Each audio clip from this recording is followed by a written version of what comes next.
This week's top stories. BESA to host 2 sponsored walks for Clean Air Day 2025. The Building Engineering Services Association is organising 2 sponsored walks to raise money for the Ella Roberta Foundation and to mark Clean Air Day. Almost 9 million premature deaths are caused by air pollution worldwide every year, including 43,000 in the UK, according to the World Health Organization. Urine from women's toilets at the London Marathon to be converted into fertiliser. Urine from thousands of women running the 2025 London Marathon will be saved from sewage and turned into fertiliser for wheat.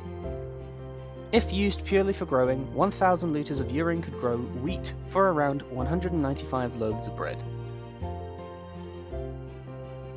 New joint venture launches cleaning brand for the independent school sector. Catering service provider Thomas Franks and Canso Facilities Management have launched Curo, a cleaning company for the independent education sector.